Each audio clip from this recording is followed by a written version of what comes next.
রুমার গল্পের আসরে তোমাকে জানাই আবারও স্বাগত। আজ যে ছোট গল্পটি পাঠ করছে তার নাম রায় রায়ানের দেউল। লিখেছেন মনোজ বসু। ক্রোশ দশেকের ভিতর গ্রাম নাই, দিগন্ত বিসারী পাকশির বিল।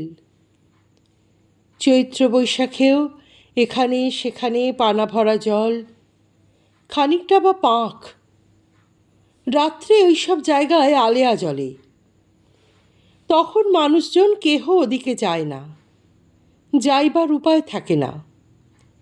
সুপারি কাঠের ছোট ছোট নৌকা ও তালের ডোঙা গ্রামের কিনারে ফাঁকায় পড়িয়া পড়িয়া শুকায়। বর্ষায় ভরা বিলের আরেক মূর্তি, শোলা, কলমিলতা ও চেঁচো ঘাস জাগিয়া ওঠে। ডোঙা ছোটাছুটি করে হাজারে হাজারে। এই অঞ্চলের লোকের হামেশাই কিল্লাবাড়ির গঞ্জে যাইতে হয়। বিল ঘুরিয়া অতদূর যাইতে হাঙ্গামা অনেক। বর্ষার সময়টা সোজা বিল পাড়ি দিয়ে যাওয়ার বড় সুবিধা। গ্রাম ছাড়াইয়া ক্রোশ দুই আগাইলে দেখিতে পাইবে অনেক দূরে জলের মধ্যে সবুজ সুউচ্চ দ্বীপের মতো খানিকটা। তার উপর বড় বড় তালের গাছ আকাশ ফুঁড়িয়া দাঁড়াইয়া আছে। আরও আগাইয়া দেখিবে ঝোপ জঙ্গল, ঘরের মটকার মতো উঁচু মাটির স্তূপ। মানুষে নাগাল পায় না এমনই অজস্র নলবন বাতাসে বাজিতেছে।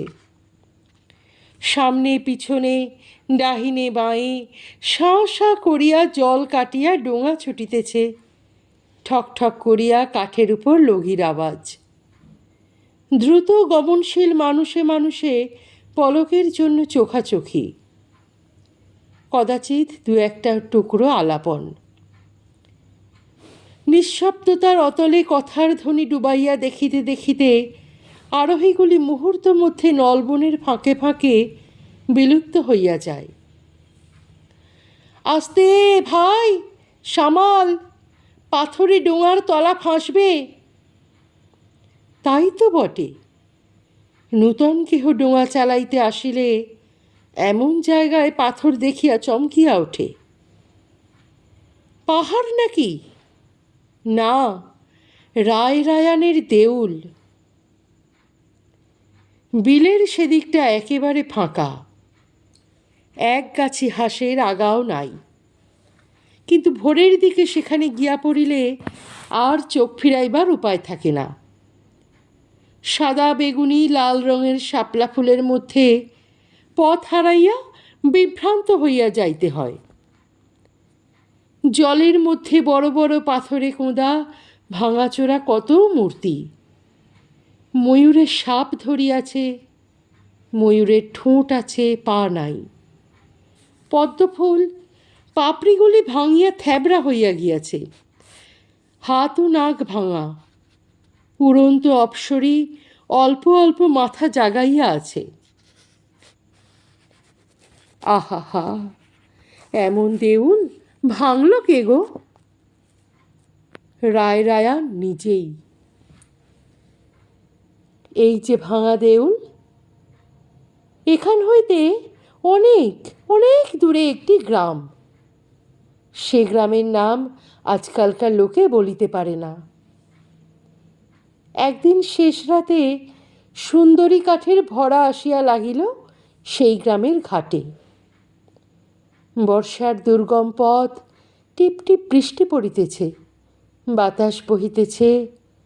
সকলে মানা করিল রাতটুকু নৌকায় কাটাইয়া সকালবেলা বাড়ি যাইও। রামেশ্বর শুনিল না। 7 দিন আজ সে বাড়ি ছাড়া, ঘরে তরুণী বউ আর মা বাপ মরা ছোট বইমাত্রেও ভাইটি। যাবার বেলা বধূর চোখে জল দেখিয়াছিল। অনেক রকম আবদার ছিল তার। নৌকা খুলিয়া দিয়াও সেদিন রামেশ্বর ভাবিতেছিল, কাজ নাই এই কাঠের ব্যবসা করিতে গিয়া, নামিয়া যাই। ভাবনাকুল মনে ছপ ছপ ছপ ছপ দাঁড় ফেলিয়া পুরা 8টি দিন ও 7 রাত্রি আগে তারা গ্রাম ছাড়িয়া চলিয়া গিয়াছিল। পিচ্ছিল পথে আছাড় খাইয়া জলকাদা মাখিয়া অনেক দূরে অবশেষে রামেশ্বর বাড়ি আসিল। হঠাৎ চমকাইয়া দিবে এই মতলবে আগে কাহাকেও ডাকিল না। টিপি টিপি খোড়ো ঘরের দাওয়ায় উঠিল। সবাল দুটি বাহু দিয়া নরবরে দরজায় দিবে এইবার প্রচণ্ড ঝাঁকি। ঘুম উড়িয়া গিয়া ঘরের মধ্যে উঠিবে ভয়ার্ত কোলাহল। তারপর বাহির হইতে পরিচিত উচ্চকণ্ঠের হাসি ফাটিয়া পড়িবে। তারপর দীপ জ্বলিবে। তারপর দরজায় ঘা দিতে রামেশ্বর হুমড়ি খাইয়া ঘরের ভিতর পড়িল। খোলা দরজা, কেহ নাই। বউকে আর কি বলিয়া ডাকিবে? অন্ধকারে ভাইটির নাম ধরিয়া ডাকিতে লাগিল, মধুকর, মধুকর। সে রাত্রি কাটিয়া দিন আসিল এবং মধুকরেরও খোঁজ হইল। জ্ঞাতি সম্পর্কের এক খুড়া তাহাকে বাড়িতে লইয়া রাখিয়াছেন। খোঁজ হইল না কেবল বধূটির। যাবার দিন বড় কান্না কাঁদিয়া সে বিদায় দিয়াছিল।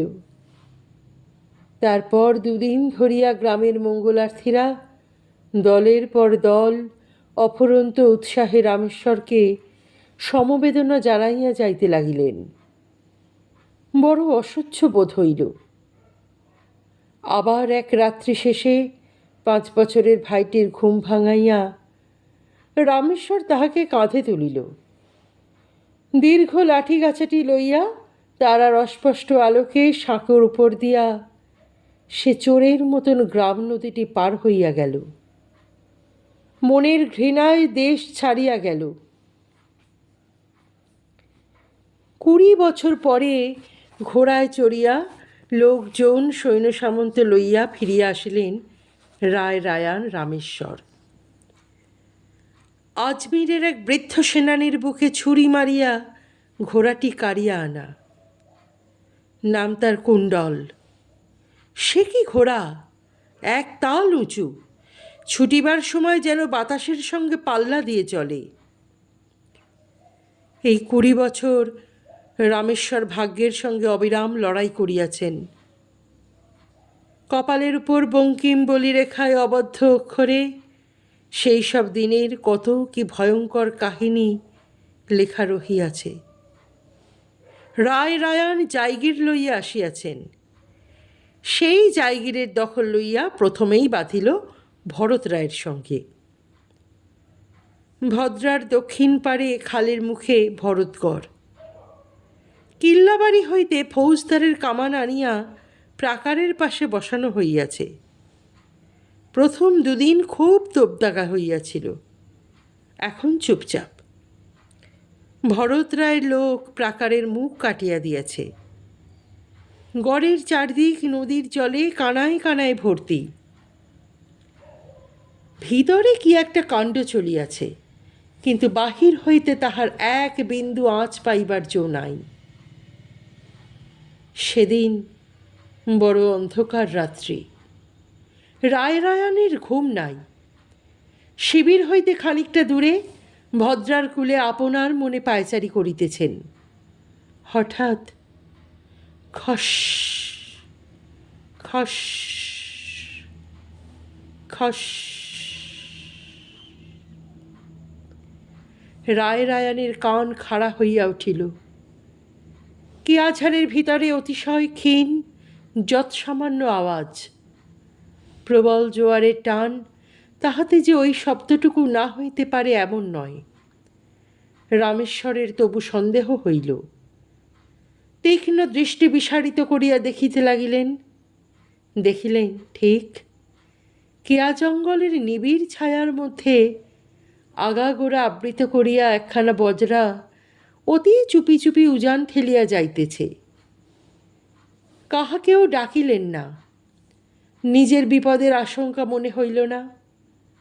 ওই দিকে লক্ষ্য রাখিয়া তিনি আগাইতে লাগিলেন। পরীক্ষার মুখে আসিয়া পথ আটকাইল।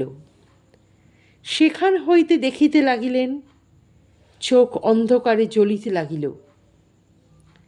দেখিলেন নৌকা নিঃশব্দে গড়ের পিছনে সংকীর্ণ নালার মুখে আসিয়া লাগিল। সঙ্গে সঙ্গে এই কয়েকটি সাদা পুঁটলি নালায় গড়াইয়া আসিয়া নৌকায় পড়িল, আর চক্ষের পলক ফেলিতে না ফেলিতে নৌকা পাক খাইয়া সুতীব্র জলস্রোতে বিদ্যুতের বেগে অদৃশ্য হইয়া গেল। রায়রায়ান ছুটিতে ছুটিতে তাঁবুতে ফিরিয়া আসিলেন। খানিক দূরে একটি কেওড়া গুঁড়িতে ঠেস দিয়া মধুকর মৃদুস্বরে বাঁশি বাজাইতেছিল। বড় মধুর বাঁশি বাজায় সে। দ্রুত পদশব্দে চমকিয়া তার হাতের বাঁশি পড়িয়া গেল। নিঃশব্দে মধুকর দাদার পাশে আসিয়া দাঁড়াইল। চলো। কোথায়? রানায়ের মোহনায়। রানায়ের মোহনা ক্রোশ 15-16 দূর। গাংটা সেখানে চারিমুখ হইয়া গিয়াছে। ভরত রায়ের সঙ্গে দেবগঙ্গার চাকলাদারের সম্প্রীতি খুব বেশি। নৌকা যদি সেদিকে যায় তবে রানাই হইতে ডাহিনে মোড় করিবে। স্থলপথে আগে গিয়া সেখানে ঘাঁটি দেওয়া দরকার। মুহূর্তের মধ্যে 8 জন ঢালি সৈন্য প্রস্তুত হইয়া মাঠের প্রান্তে আসিয়া দাঁড়াইল। অশান্ত কুণ্ডল মাটির উপর খুর দাপাইতে লাগিয়াছে। এতক্ষণে রায়রায়ানের মুখে হাসি ফুটিল।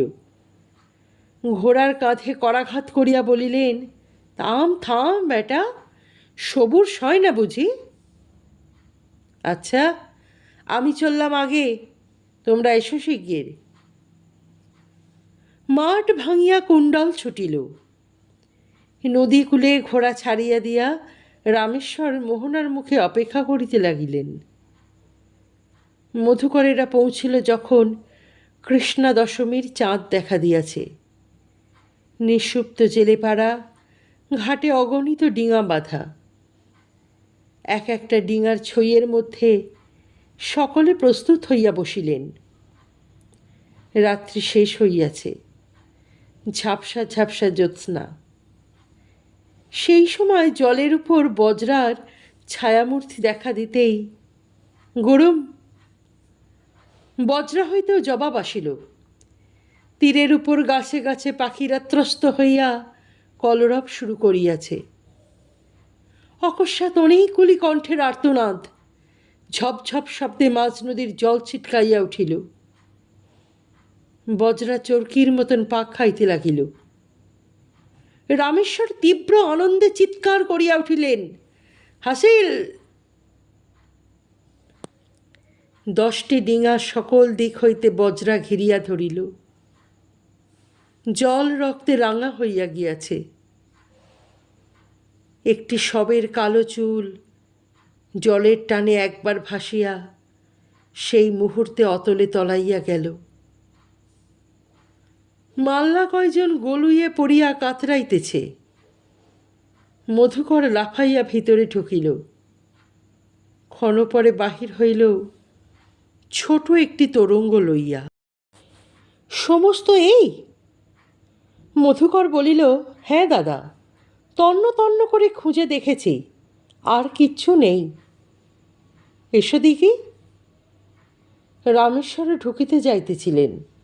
ইঙ্গিতে মধুকর নিরস্ত্র করিল। মৃদুকণ্ঠে বলিল, ওর মধ্যে রয়েছেন ভরত রায়ের স্ত্রীকন্যা আর গড়ের আরও 5-7 মেয়ে লোক। বজ্রকণ্ঠে রামেশ্বর বলিলেন, ডাক দাও, পুরুষ লোক যে আছে। মধুকর বলিল, পুরুষ কেউ নেই। ভরতের মেজ ছেলে ওদের নিয়ে পালাচ্ছিলেন, তিনি ঘায়েল হয়ে ভেসে গেছেন। ভয়ে সকলে এখন মরার মতো। আপনি আর যাবেন না ওদিকে। মুহূর্তকাল ভাবিয়া রায়রায়ান কুলে নামিয়া আসিলেন। একজনকে বলিলেন, খোল তো তোরঙ্গ, দেখি আমাদের ছোট রায় কি নিয়ে এলেন। ডালা খুলিতেই মণিমুক্তা ঝকমক করিয়া উঠিল। খুশি মুখে মধুকরের পিঠে থাবা দিয়া রামেশ্বর বলিলেন, বেশ বেশ, এবারে তুমি নিজে রামনগর চলে যাও, তরঙ্গ শুদ্ধ দেওয়ানজির হাতে দাও গিয়ে।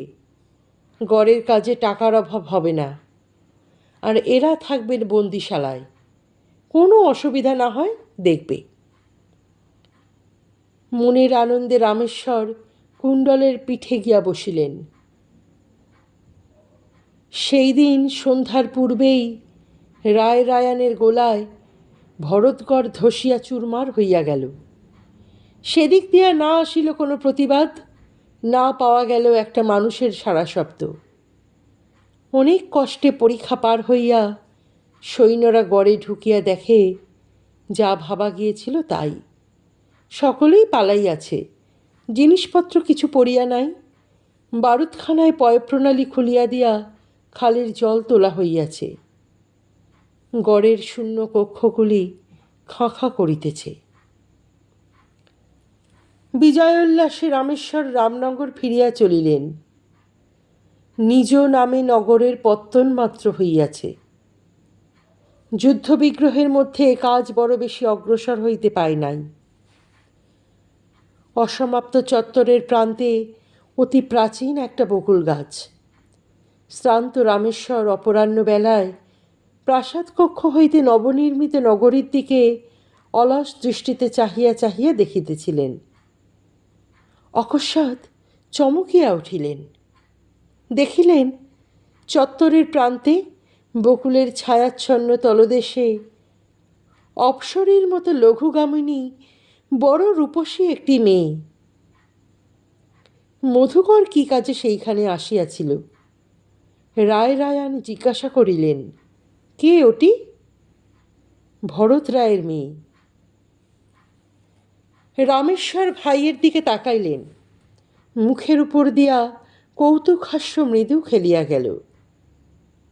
বলিলেন, বন্দিশালায় বন্দীদের রাখবার নিয়ম, এ কি করেছ? কিন্তু নিয়ম হইলেও এছাড়া অন্য উপায় ছিল না। মধুকর প্রাণপণে তাহা বুঝাইতে লাগিল। কারণ বন্দিশালাটা ঠিক নিরাপদ নয়। তাছাড়া সেখানে থাকার অসংখ্য অসুবিধা, এমন অসুবিধা যে রাখাই চলে না।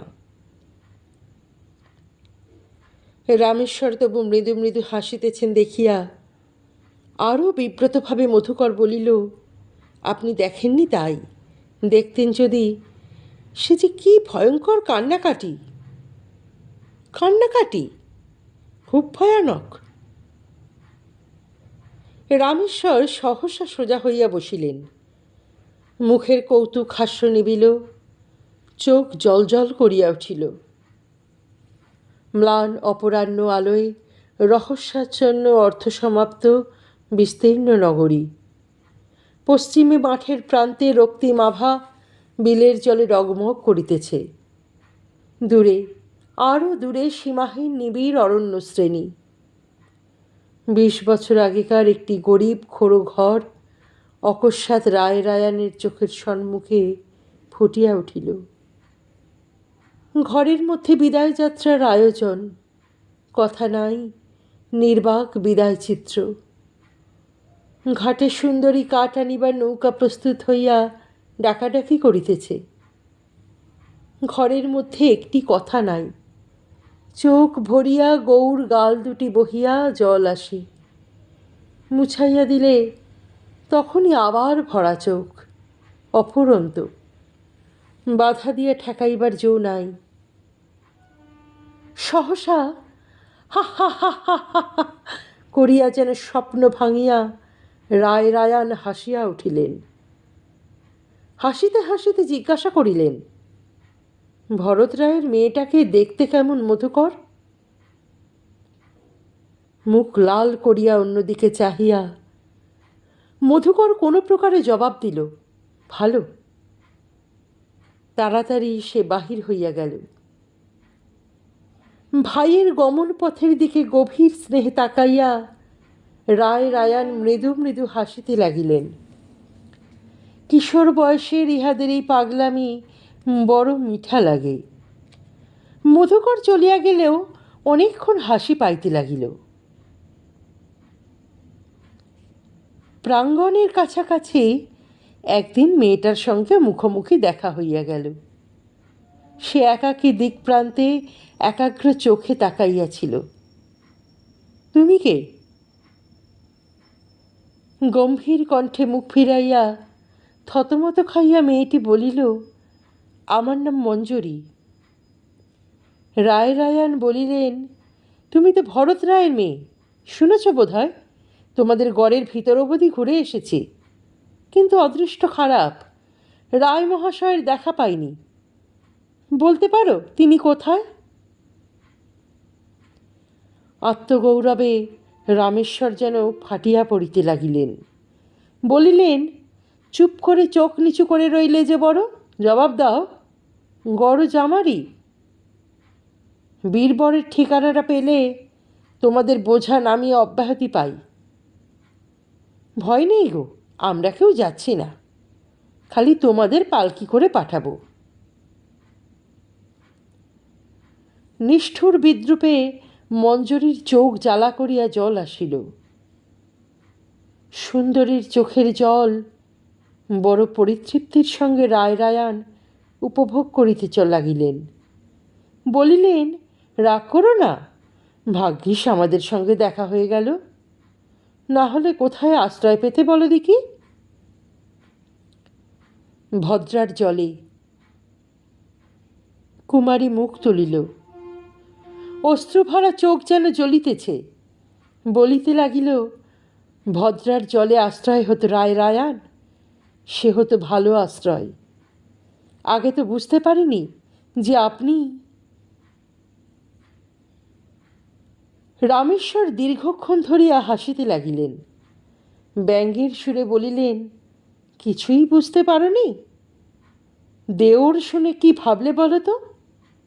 ভাবলে শ্বশুরবাড়ি থেকে ঘোড়া পালকি নিয়ে মানুষ এসেছে, পটকা ছুঁড়ছে না? মঞ্জরী বলিল, ভেবেছিলাম জোলো ডাকাত, ঘুণাক্ষরে আপনাকে সন্দেহ হয়নি। তারপর চোখ মুছিয়া দৃপ্ত কণ্ঠে কহিতে লাগিল, রায়রায়ান, আপনার সমস্ত খবর দেশের লোকে জানে। চিরকাল আপনাকে একঘরে হয়ে থাকতে হবে।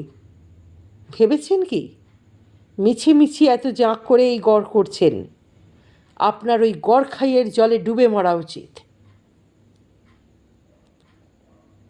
মেয়েটির দুঃসাহসে রায়রায়ান স্তম্ভিত হইলেন, কিন্তু তুচ্ছতম প্রতিপক্ষের সামনে হঠাৎ রাগ দেখাইবার ব্যক্তি তিনি নহেন। বরঞ্চ আঘাত যে যথাস্থানে গিয়া বাজিয়াছে তাহাতে বড় আনন্দ হইল। সহাস্য নেত্রে তিনি চাহিয়ার বলিলেন, বটে? মঞ্জরী বলিতে লাগিল, এই জায়গির কেমন করে আপনি নিয়ে এসেছেন লোকে সমস্ত জানে। চাকলাদারেরা আপনাকে ঘৃণা করে, তারা কোনো দিনও আপনাকে দলে নেবে না। তারা সব চাকলা করেছে গায়ের জোরে। আমি রোমরাহের ঘরে মেয়ে লোক ভেট পাঠিয়ে নয়। ভালো ভালো বলিয়া মৃদু হাসিয়া নির্লিপ্তভাবে রামেশ্বর ফিরিয়া চলিলেন। কয়েক পা গিয়া মুখ ফিরাইয়া হাসিতে হাসিতে বলিলেন, সুন্দরী, তোমাকেও তবে একটা সুখবর দিয়ে যাই। আমি রোমরাহদের ঘরে তুমিও যাবে, দুঃখ নেই, আমি কোনো পক্ষপাত করিনি। অবনত মুখে পাষাণ প্রতিমার ন্যায় শুনিতে লাগিল। রামেশ্বর বলিতে লাগিলেন, সুখে থাকবে, বুঝলে? আগামী বুধবার যেতে হবে, প্রস্তুত থেকো। কিন্তু এই মুখের কথাই। বুধবার, তারপর 2-3টে দিন আরও কেটে গেল, কিন্তু কোথায় বা রামেশ্বর, আর কোথায় তাহার সেই যাওয়ার আয়োজন? মানুষ পশু পাশাপাশি খাটিয়া দিনের পর দিন নগর গড়িয়া তুলিতেছে। বড় বড় নৌকোয় দেশ বিদেশের কাঠ পাথর আসিয়া জড়ো হইতেছে। সেই পাথর ভাঙার শব্দ, কড়াতে কাঠ চিরিবার শব্দ। আজ কোথায় নূতন একটা স্তম্ভ উঠিতেছে, এই কোনো দিকে কি একটা ধসিয়া পড়িল। লোকজন কাতারে কাতারে ছুটিতেছে, তারা খাইয়া আবার উল্টো দিকে ছুটিতে লাগিল। দীর্ঘদিন কোন দিক দিয়া কাটিয়া সন্ধ্যা হইয়া যায়, রাত্রির অন্ধকার গভীর হইতে গভীরতর হয়। তখন শত শত কামারশালার জ্বলন্ত হাপড়ের পাশে হাতুড়ির ঘায়ে লোহার উপর আগুনের ফুলকি উড়িতে থাকে। হাতুড়ি বাজে ঠং ঠং ঠং। দেওয়ান জীবনলালের উপর জায়গির ও গড় তৈরির সমস্ত ভার। তাঁর তিলার্থ বিশ্রাম নাই। জায়গিরের বিধি ব্যবস্থা তবু কত কত হইয়াছে, কিন্তু গড়ের কাজ কবে যে মিটিবে সে এক বিশ্বকর্মা ছাড়া কেহ বলিতে পারে না।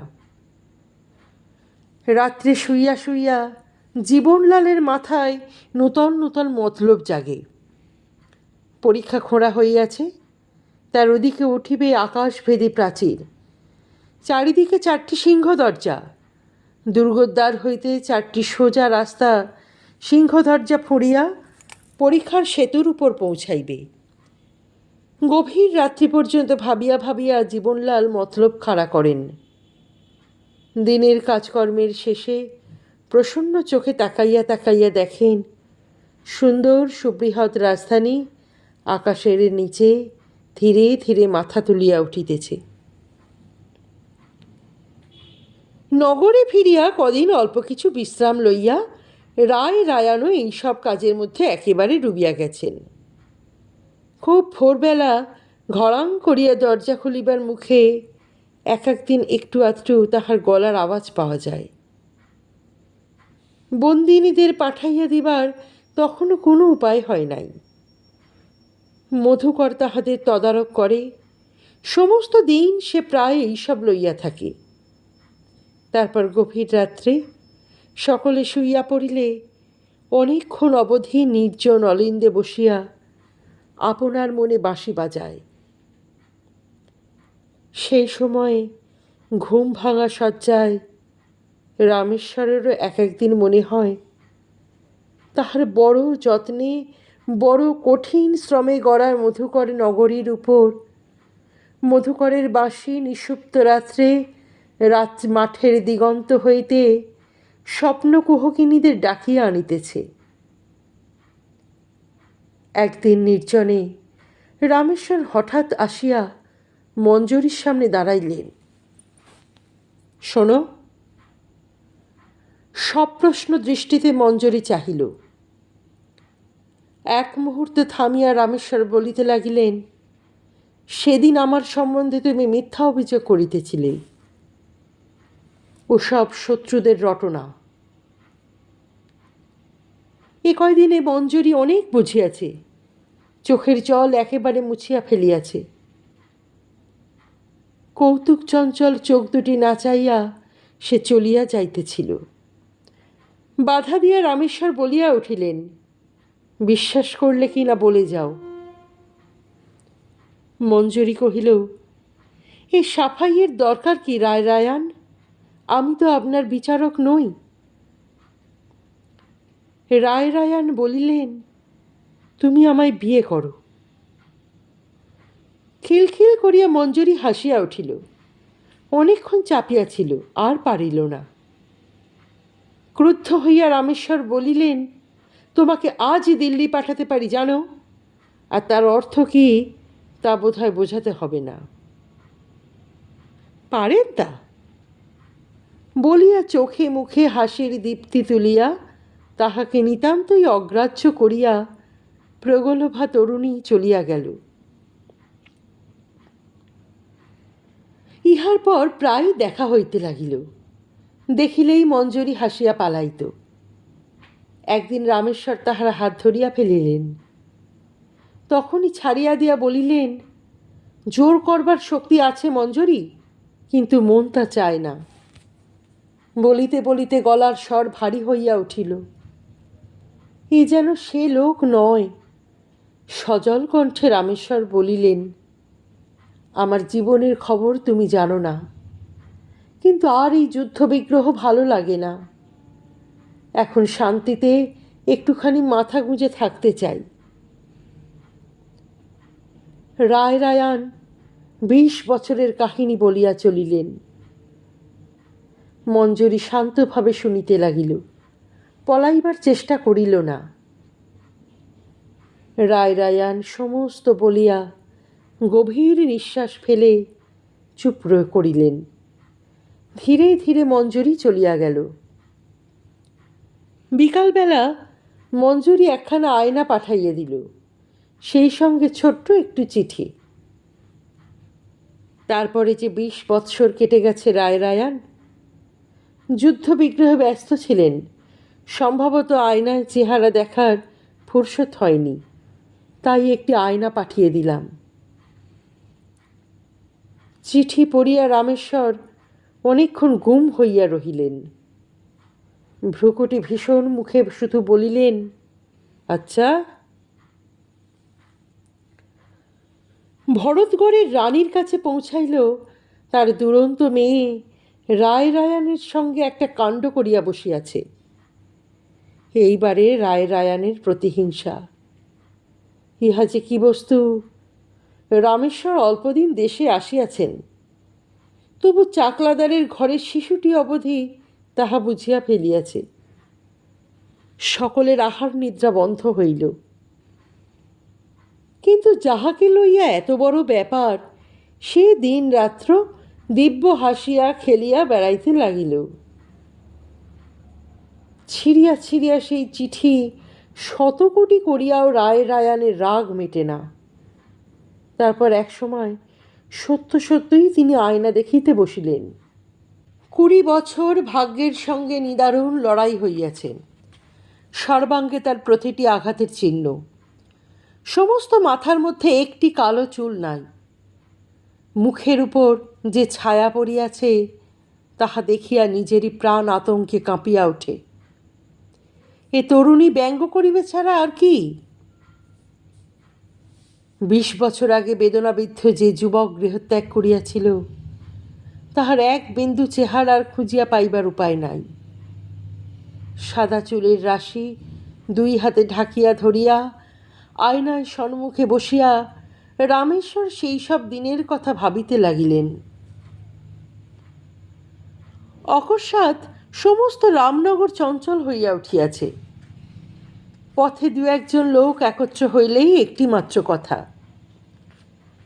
একজন শান্ত্রীকে হীরার আংটি বকশিস দিয়া ভরতগড়ের রানী বৃত্তান্ত শুনিলেন।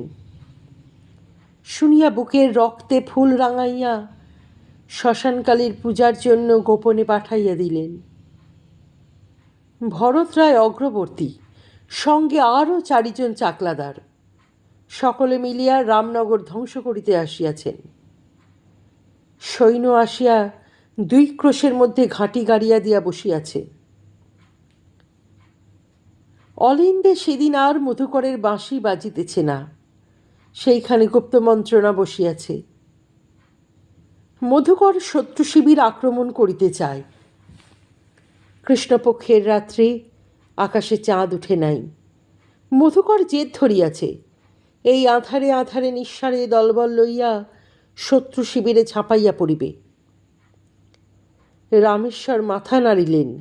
অসম্ভব, একেবারে অযৌক্তিক কথা। 5 চাকলাদারের সমস্ত শক্তি সমবেত হইয়াছে। তার সামনে রায়রায়ানের নবনিযুক্ত ঢালির দল কয়টি বাণের মুখে একেবারে কুটার মতো ভাসিয়া চলিয়া যাইবে। পদশব্দ। কে? এতক্ষণে দেওয়ান জীবনলাল আসিয়া পৌঁছাইলেন। জীবনলাল দৌড়তে গিয়াছিলেন। হাঁপাইতে হাঁপাইতে আসিয়া খবর দিয়া বলিতে লাগিলেন, দেবগঙ্গার চাকলাদার বলিয়া পাঠাইছেন সকলের আগে ভরত রায়ের পুরো মহিলাদের শ্মশানমানে পাঠাইয়া দিতে হইবে। তারা গিয়া যদি বলেন কোনো দুর্ব্যবহার হয় নাই, সন্ধির বিবেচনা তারপর। মধুকর লাফাইয়া উঠিল। কাজ নেই দাদা, ওদের পাঠানো হবে না, আমি সর্দারদের ডাকি। কিন্তু ইহা কাজের কথা নয়। রামেশ্বর ভাইকে শান্ত করিয়া বসাইলেন। জিজ্ঞাসা করিলেন, দেওয়ানজি, গড়ের বাকি কত? জীবনলাল বলিলেন, শেষ হতে অন্তত আরও 6 মাস। তখন 5টা কেন, 50টা চাকলাদার এলেও পিছু হটব না। কিন্তু এখন যা বলে মেনে নিতে হবে। মধুকর গর্জিয়া উঠিল, এই অপমান! উপায় নাই বলিয়া জীবনলাল ম্লান হাসিল।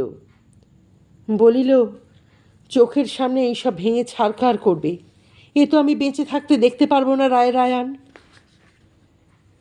মধুকর খানিক চুপ করিয়া বলিল, বেশ, কিন্তু হাঙ্গামার মধ্যে যাবার আগে গড়ের বন্দোবস্ত শেষ করে ফেলা উচিত নাকি? ওরা আসবে এ তো জানা কথা। এবার রামেশ্বর কথা কহিলেন। বলিলেন, জানা কথা কি বলছো মধুকর? এ তো স্বপ্নেও ভাবা যায়নি। চাকলাদারেরা চিরদিন নিজেদের মধ্যে লাঠালাঠি করে আসছে, আজকেই কেবল এক হলো। এরা মতলব করছে সুবে বাংলায় আর নতুন কোনো জায়গিরদার ঢুকতে দেবে না। জীবনলাল কহিল, আজ ভরত রায়ও নানা মিথ্যে রটনা করছে। স্ত্রী কন্যা বেইজ্জত হয়েছে বলে সকলের কাছে কেঁদে কেঁদে বয়ে বেরিয়েছে। মধুকর শেষ প্রস্তাব করিল, তবে আমরা পালাই, ভরতকে জব্দ করব, মেয়েদের নিয়ে ঢাকার দিকে চলে যাই। জীবনলালের তাহাতেও মহা আপত্তি। বলিল, সে হয় না। তাহলে মানুষ না পেয়ে আক্রোশ গিয়ে পড়বে রামনগরের উপর, সমস্ত শ্মশান হয়ে যাবে। এবারে সন্ধি হোক, আমি কথা দিচ্ছি। ছোটরাই, 6 মাস পরে 10 গুণ শোধ তুলব। আরও অনেকক্ষণ ধরিয়া জল্পনার পর রামেশ্বর সকালবেলায় শিবিকার ব্যবস্থা করিতে হুকুম দিলেন। চত্বরের প্রান্তে বহু প্রাচীন শাখাবহুল সেই বকুল গাছ ফুল ছড়িয়া বাতাসকে গন্ধ মধুর করিয়াছে। তাহারই ছায়াতলে দাঁড়াইয়া রায়রায়ান নিঃশব্দে বিদায় যাত্রা দেখিতেছিলেন। সবুজ কিংখাবে মোড়া হাঙর মুখ মাঝের ঝালরদার শিবিকাখানি, ওইটি মঞ্জরির। রামেশ্বর একাকী দাঁড়াইয়া দাঁড়াইয়া দেখিতেছিলেন। হঠাৎ নূপুরের শব্দে পিছনে তাকাইলেন। মঞ্জরি রূপে অলঙ্কারে বেশের পারিপাট্যে ঝলমল করিয়া আসিয়া চুপ করিয়া দাঁড়াইল। রায়রায়ানের মুখ কালি বর্ণ হইয়া গেল। ইহারা আজ বিজয়ী। তরুণীর মুখে চোখে সেই অন্ধকার যেন ফুটিয়া পড়িতেছে। মৃদুস্বরে মঞ্জরি বলিল, যাচ্ছে। রামেশ্বর অন্যদিকে মুখ ফিরাইয়া রহিলেন। মঞ্জরি বলিতে লাগিল, আপনাদের যত্নে বড় সুখে ছিলাম, আপনাদের আতিথ্যের কথা বাবাকে বলবো। স্বরটা রায়রায়ানের কাছে ব্যঙ্গের মতো ঠেকল। রূঢ় স্বরে জবাব দিলেন, বেশ, বলো, একটা কথাও বাদ দিও না। একটা দীর্ঘ নিঃশ্বাস পড়িল। বলিতে লাগিলেন, আমার ইচ্ছে হচ্ছে কি, ডিঙায় করে তোমাদের ভদ্রার মাঝখানে নিয়ে গিয়ে দিই তলাটা ফুটো করে, ঝটপট করে ডুবে মরো। কিন্তু সে তো হবার জো নেই। মধুকর আর জীবনলালের জ্বালায়। সহসা মুখ ফিরাইয়া দেখিলেন, হয়তো বুঝিবার ভুল হইয়াছে। মঞ্জরি দুটো আয়ত চোখের গভীর দৃষ্টিতে তার দিকে চাহিয়া আছে।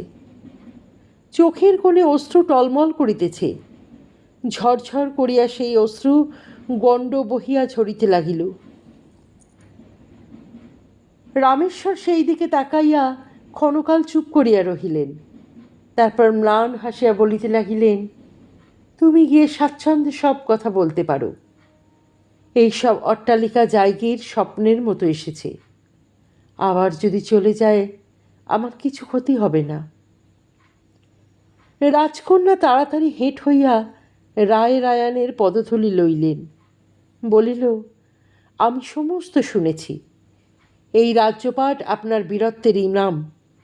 ইচ্ছা হলে চতুর্গুণ এখনই আজ কি আবার আপনি তৈরি করতে পারেন? রামেশ্বর ম্লান হাসিয়া মাথায় পলিত কেশের উপর হাত বুলাইতে লাগিলেন। বলিলেন, আর পারিনি। 20 বছর পরে আয়নায় দেখলাম সত্যিই বুড়ো হয়ে গিয়েছি। দেহে বল নেই, মনেও বল নেই। এখন সব শেষ করে গরিবের ছেলে হয়ে আবার খোড়ো ঘরে যেতে ইচ্ছে হয়। তোমায় আমি দিল্লি পাঠাচ্ছিলাম। আরও কত অত্যাচার হয়েছে বলো তো? আমার সমস্ত অপরাধ তোমার বাবাকে বলো মঞ্জরি। মঞ্জরি দৃঢ় কণ্ঠে বলিল, মিথ্যা বলিব কেন? রামেশ্বর অবাক হইয়া চাহিলেন। মঞ্জরি বলিতে লাগিল, দিল্লিতে কখনো আপনি পাঠাতেন না, সে আমি জানি। আপনার মনের কথা সমস্ত আমি জানি। যাবার বেলায় তাই প্রণাম করতে এলাম। বলিতে বলিতে সে থামিল। মুখের উপর এক ঝলক রক্ত নামিয়া আসিল। জোর করে সংকোচ কাটাইয়া বলিতে লাগিল, বাবা এবার অনেক আয়োজন করে এসেছেন। আমি না গেলে অনর্থ হবে, তাই ফিরে যাচ্ছি। আপনার রাজধানীগড় নাওয়ারা সমস্ত ব্যবস্থা করে আমাকে নিয়ে আসবেন, তাই বলতে এলাম। নিয়ে আসবেন? সম্মোহিত দৃষ্টিতে চাহিয়া থাকিয়া রামেশ্বর ধীরে ধীরে মাথা নাড়িতে লাগিলেন। বলিলেন, তুমি সত্যি কথা বলছো? আমি বুড়ো হয়ে গেছি, মন বড় দুর্বল মঞ্জরি। মঞ্জরি রায়রায়ানের 2 পায়ের মধ্যে মাথা গুজিয়া চুপ করিয়া রহিল। অশক্ত বৃদ্ধ নয়, রণশ্রান্ত মহাবিজয়ী বীর তার সম্মুখে। অনেকক্ষণ পরে মাথা তুলিয়া অশ্রুভরা চোখে কুমারী হাসিল, ম্লান কিন্তু বড় মধুর হাসি। বলিল, নিয়ে আসবেন। জন্মাষ্টমীর রাত্রে আমরা প্রতি বছর গড়ের বাইরে শ্যামসুন্দরের মন্দিরে যাই। সঙ্গে 50 মাত্র রক্ষী থাকে। এখনও তার 6-7 মাস দেরি। আপনি এর মধ্যে গড় শেষ করুন, কুণ্ডলকে নিয়ে যাবেন। আমি ভদ্রার কূলে কৃষ্ণচূড়ার তলায় অপেক্ষা করব। আপনি আর আপনার কুণ্ডল আমাকে উদ্ধার করবেন। ঝুনঝুন নুপুর বাজাইয়া মঞ্জরি ধীরে ধীরে শিবিকায় গিয়া বসিল। গড়ের কাজে পরদিন হইতে চতুর্গুণ লোক লাগানো হইল। পুরীর সামান্য কর্মচারীটি পর্যন্ত বুঝিয়াছে রায় রায়ান প্রতিহিংসার জন্য অধীর হইয়া উঠিয়াছেন। জীবনলাল মহিলাদের পৌঁছাইয়া দিতে গিয়েছিল। ফিরিতে রাত হইল। তারপর গভীর রাত্রে আগের দিনের মতো আবার গুপ্ত পরামর্শ। চাকলাদারেরা সসৈন্য ফিরিয়া যাইতে রাজি হইয়াছেন, কিন্তু ভূষণার মধ্যে রামেশ্বরকে নূতন গড় গড়িতে দেওয়া হইবে না। জীবনলালের পরামর্শ, ইসলামাবাদের দিকে গিয়া ফিরিঙ্গিদের শরণ লেয়া। সেখানে জায়গিরের বিলি ব্যবস্থা হইতে বেগ পাইতে হয় না। বাদশাহের নিকট হইতে একটি নূতন ফরমান আনিবার অপেক্ষা মাত্র। কিন্তু রামেশ্বর ঘাড় নাড়িলেন। আর তাহার নূতন করিয়া ভাগ্য খুঁজিবার উৎসাহ নাই। একদিন রামেশ্বর কিল্লাবাড়িতে ফৌজদারের সঙ্গে পরামর্শ করিতে লাগিলেন। তারপর অনেক দিন ধরিয়া এইরকম পরামর্শ চলিল। জীবনলাল ইতিমধ্যে ইসলামাবাদের দিকে চলিয়া গিয়াছে। গড়ের সমস্ত কাজকর্ম বন্ধ। অসমাপ্ত পরীক্ষা ও নগর শ্মশানের মতো খাঁখা করিতেছে। পাকশির বিল ইদানিং মজিয়া গিয়াছে। চৈত্র বৈশাখে প্রায় শুকাইয়া আসে। তখন দিগন্ত ব্যাপ্ত নিবিড় কৃষ্ণ অবিচ্ছন্ন জলধারা ক্রোশের পর ক্রোশ তরঙ্গিত হইত। বড় শুকনার সময় গোটা 20-25 চর মাত্র সীমাহারা বাড়ি সমুদ্রের মাঝখানে অসহায়ের মতো মাথা উঁচু করিয়া থাকিত। ঝিলের কিনার দিয়া কিল্লাবাড়ি যাইবার পথ। মাসাবধি পরে কুণ্ডলের পিঠে চড়িয়া একদিন রামেশ্বর ফিরিয়া আসিতেছিলেন। ফৌজদার শেষ পর্যন্ত কোনো সুবিধাই করিতে পারিলেন না। ফিরিবার পথে বিলের প্রান্তে আসিয়া বিদ্যুৎ চমকের মতো একটি সংকল্প রামেশ্বরের মনে জাগিয়া উঠিল। রামনগরবাসী এবং চাকলাদার মহলে রাষ্ট্র হইয়া গেল।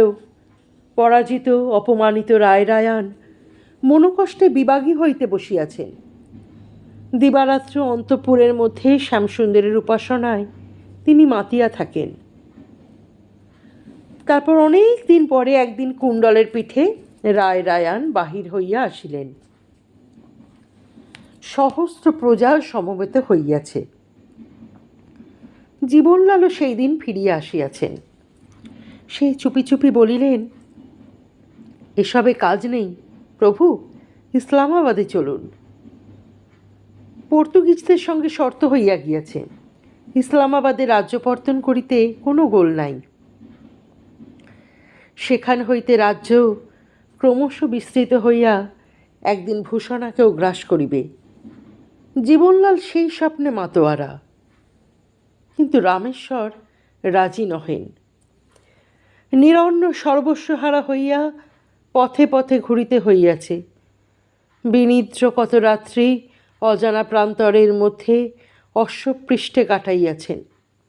দিন মাস বৎসরগুলি দেহের উপর পদাঙ্ক আঁকিয়া রাখিয়া দ্রুত পালাইয়া গিয়াছে।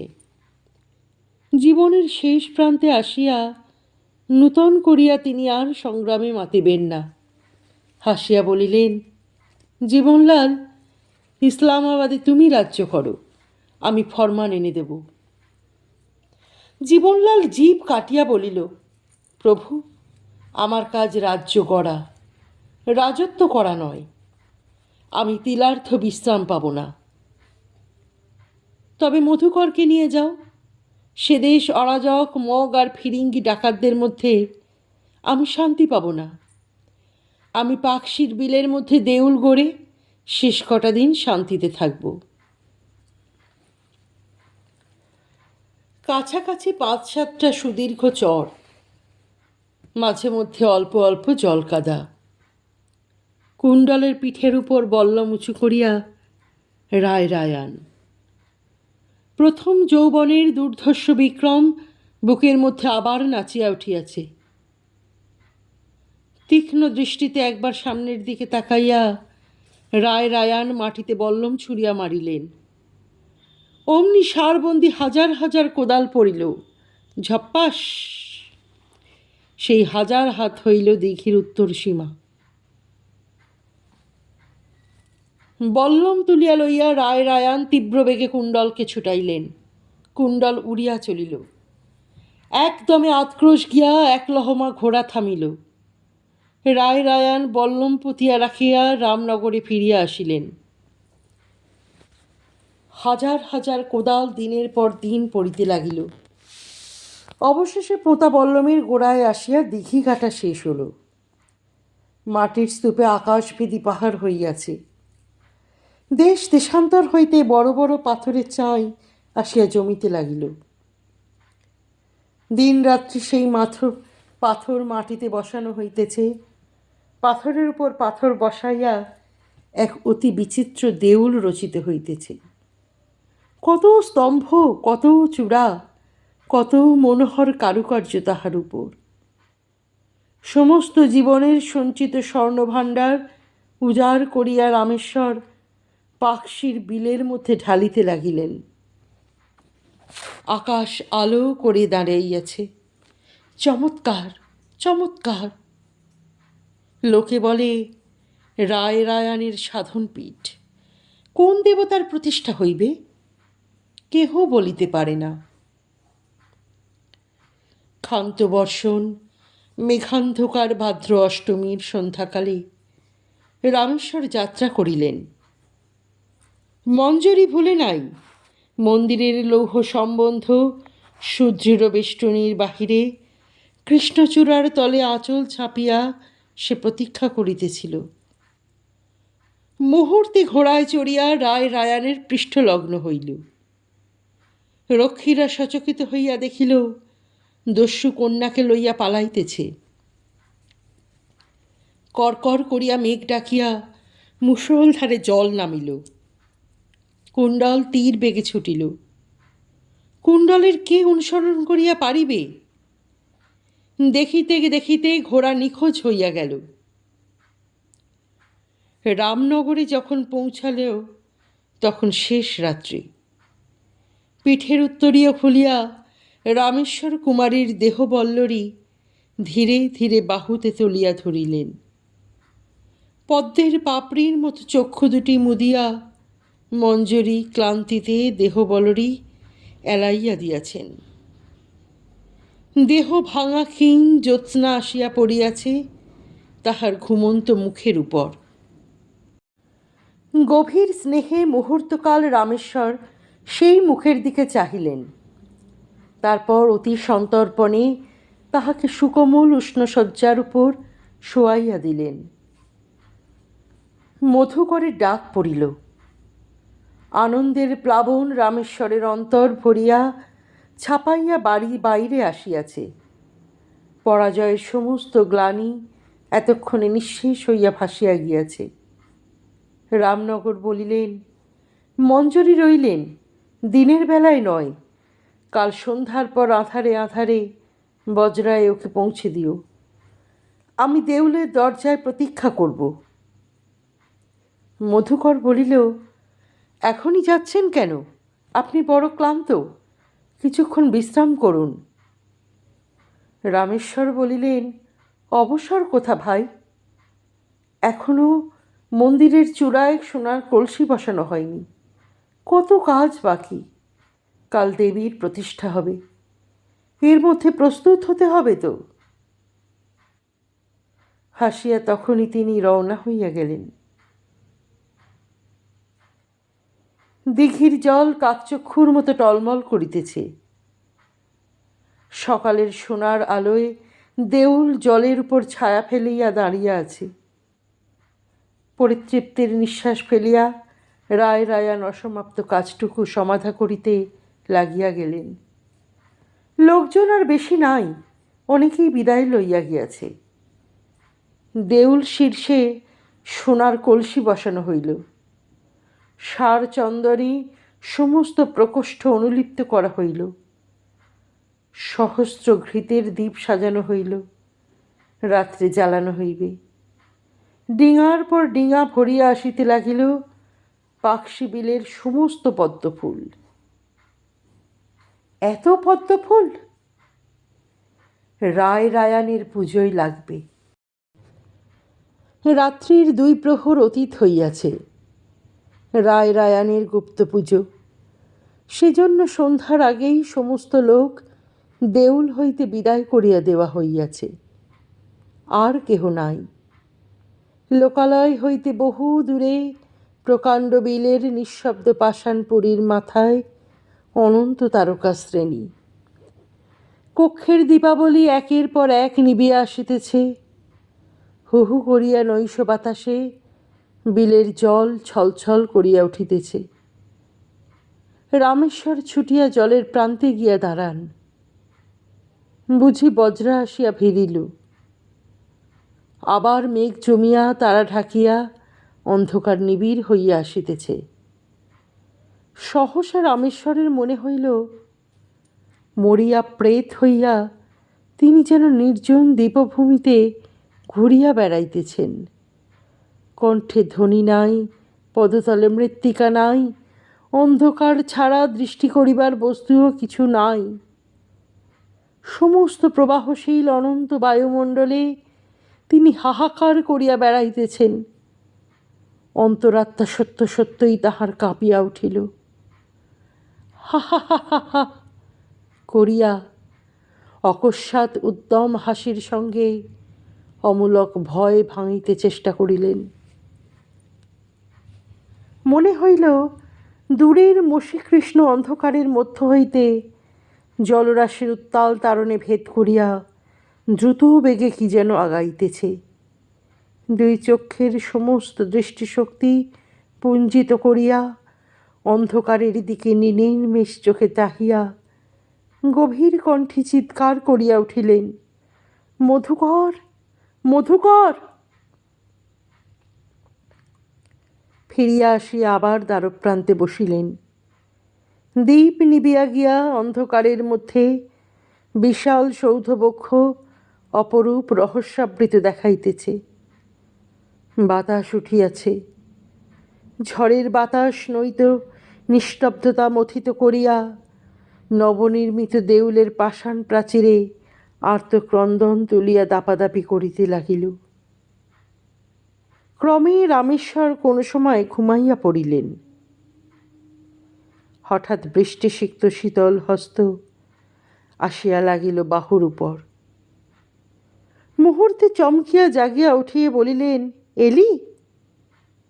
চোখ মুছিয়া দেখিলেন মধুকর নহে, জীবনলাল। জীবনলাল নমস্কার করিল। উঠিয়া বসিয়া গম্ভীর কণ্ঠে রায় রায়ান বলিলেন, আবার ইসলামাবাদ গিয়েছিলে না? কবে ফিরলে? জীবনলাল বলিল, আজ। সেখানে সমস্ত ঠিক করে এসেছি। ছোটোখাটো গড়ের পত্তন হয়েছে।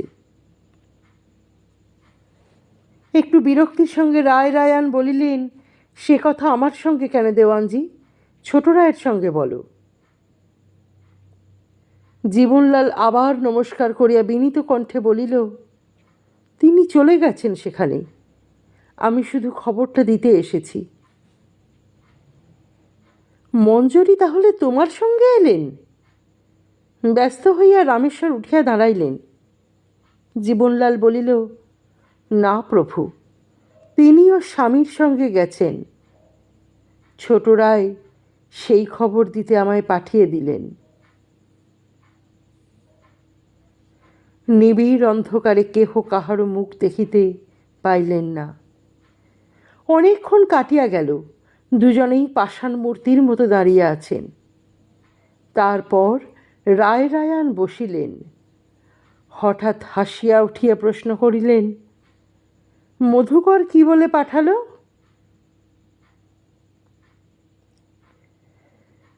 তিনি বলিলেন, মঞ্জরি তার বাগদত্তা বধূ। 8 মাস আগে রামনগর প্রাসাদের অলিন্দে চন্দ্র সূর্য সাক্ষী করে গোপনে তাদের মালা বদল হয়েছিল। ভরত রায়ের কঠোর শাসন থেকে তাকে ছিনিয়ে আনা আপনি আর আপনার কুণ্ডল ছাড়া জগতে আর কারো সাধ্য হতো না। কৃতজ্ঞ চিত্তে তিনি তাই আপনাকে প্রণাম পাঠিয়েছেন। বেশ বেশ বলিয়া বিল কাঁপাইয়া রামেশ্বর আবার হাসিয়া উঠিলেন। আর রানী মঞ্জরি, তিনি কিছু বললেন? জীবনলাল বলিল, রানী বলে পাঠিয়েছেন বাধ্য হয়েই তাকে আপনার সঙ্গে একটু ছলনা করতে হয়েছিল। আপনি তাকে ক্ষমা করবেন। ভোর হইয়া গেলে জীবনলাল বিদায় লইতে আসিয়া দেখিল রামেশ্বর জলের দিকে নিবিষ্ট মনে চাহিয়া আছেন। পদশব্দে মুখ তুলিয়া চাহিলেন, বলিলেন, জলে কেমন ছায়া পড়েছে দেখো। আমারও ছায়া পড়েছে। বড্ড বুড়ো হয়ে গেছি না? কেমন যেন উদ্ভ্রান্ত দৃষ্টি, পাগলের মতো। জীবনলাল বলিল, প্রভু বিদায় দিন, এবার ইসলামাবাদ যাব। এখনই? হ্যাঁ, নতুন রাজ্য করছি, অবসর নেই। আশীর্বাদ করুন রায় রায়ান, এবার যেন সফল হই। রামেশ্বর গভীর কণ্ঠে আশীর্বাদ করিলেন। তারপর বলিলেন, আর একটা কাজ করে দিয়ে যাও দেওয়ান মশাই। যারা দেউল গড়তে এসেছিল তারা রামনগরে এখনো পুরস্কারের প্রতীক্ষায় অপেক্ষা করছে। তাদের একবার এখানে পাঠিয়ে দিয়ে যাও, কাজ আরও বাকি আছে। লোকজন আসিয়া পড়িল। রৌদ্রোজ্জ্বল দেউল চূড়ায় সোনার কলসি ঝকঝক করিতেছে। রামেশ্বর দেখাইয়া ইঙ্গিত করিয়া বলিলেন, নামাইতে হইবে। কাল এমনই সময় কত কষ্টে কত কৌশলে কলসি ওখানে বসানো হইয়াছে। গাঁইতি দিয়া খুঁড়িয়া খুঁড়িয়া আবার তাহা খসাইয়া আনা হইল। কলসি উপর করিয়া তাহার উপর বসিয়া রামেশ্বর হুকুম দিলেন, ভাঙো দেউল। রায় রায়ান প্রকৃতস্থ নেই, সকলে বুঝিল। কেহ অগ্রসর হইল না। রামেশ্বর পুনরায় বজ্রকণ্ঠে হুকুম দিলেন। কয়েকজন রামনগরে ছুটিল খবর দিতে, কাল রাত্রে পূজা করিতে গিয়া রায় রায়ান একেবারে উন্মাদ হইয়া গিয়াছেন। রামেশ্বর কলসি লইয়া ছুটিলেন কক্ষের মধ্যে। কুলুঙ্গির টানা খুলিয়া সঞ্চয়ের অবশেষ সমস্ত স্বর্ণমুদ্রা বোঝাই করিয়া টানিতে টানিতে বাহির হইয়া আসিলেন। চিৎকার করিয়া কহিলেন, ভাঙো দেউল, ভাঙো দেউল। মুঠি মুঠি করিয়া স্বর্ণমুদ্রা সকলের কোলে ঢালিয়া দিতে লাগিলেন। স্বর্ণমুঠি নুলি মুঠির মতো ছড়াইতে লাগিলেন। বলিতে লাগিলেন, ভাঙো, ভাঙো, ভাঙো। তারপর নিজেই গাঁইতি লইয়া উপরে উঠিলেন। ঝুপঝুপ শব্দে ইট, কাঠর, পাথর টুকরা টুকরা হইয়া পড়িতে লাগিল। মাসের পর মাস বাটালির আঘাতে পাষাণ খণ্ডগুলি জীবন্ত প্রতিমার রূপ ধারণ করিয়াছিল। বৃদ্ধ রতন দাস শিল্পীদের সর্দার, নিজে সে গাঁইতি ধরিতে পারিল না, প্রাঙ্গণের একধারে দাঁড়াইয়া চক্ষু মুছিতেছিল। উন্মাদ রামেশ্বর নামিয়া আসিয়া তাহাকে দেখিলেন। দেখিয়া মুখ হাসিতে ভরিয়া গেল।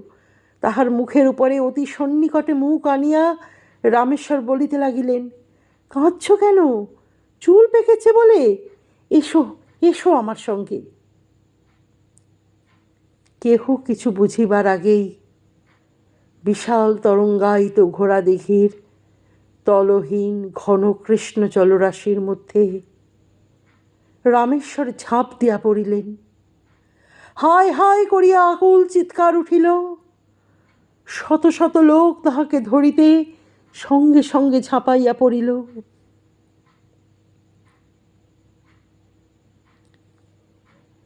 এখন যুদ্ধবিগ্রহের দিনকাল নাই।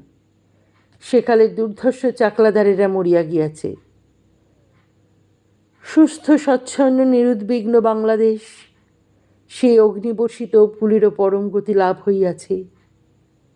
কামারের আগুনে পড়িয়া কত ক্ষইয়াছে কয়েদির বেড়ি কিংবা রাস্তা তৈরির রোলার। কতগুলি নদীর পলিমাটিতে একেবারে লুকাইয়া গিয়াছে।